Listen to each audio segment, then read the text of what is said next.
Hello বন্ধুরা, আসসালামু আলাইকুম।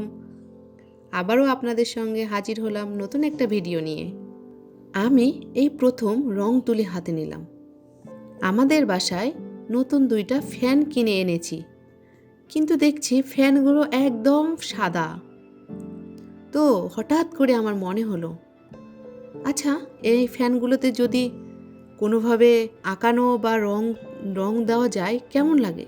তো যেমন ভাবনা তেমন কাজ, আমার মাথায় বুদ্ধি আসলো। আর বাসাতেও কিছু রং ছিল, এই নিয়ে শুরু করে দিলাম আমার কার্যক্রম। কিন্তু মনে মনে ভাবছিলাম, আমি কি পারবো? আমি তো কোনোদিন এরকম রং হাতে নিইনি, আমি কি পারবো? না, চেষ্টা করে দেখি। চেষ্টা করলে কি না হয়।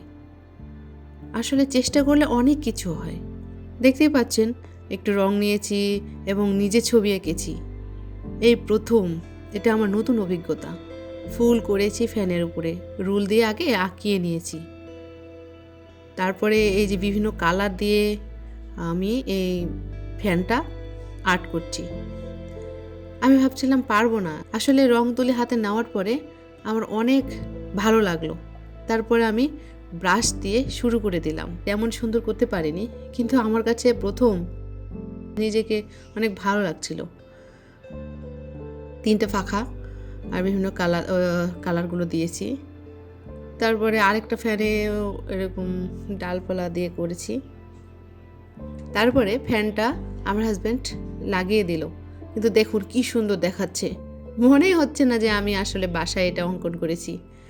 আর অনেক সুন্দর লাগছে, আর ঘুরলে তো ওটা অনেক অনেক ভালো লাগবে। কি সুন্দর। আর এইটা হলো আমার শ্বশুর শাশুড়ির রুম। তাদের রুমেও এই সুন্দর করে ফুল আঁকিয়েছি, তাদের রুমে এই ফ্যানটা দিয়েছি আমরা। আর দেখতেই পাচ্ছেন কি সুন্দর দেখাচ্ছে। ঠিক আছে বন্ধুরা, ভালো থাকবেন। আপনাদের সঙ্গে আবারও নতুন ভিডিও নিয়ে হাজির হব।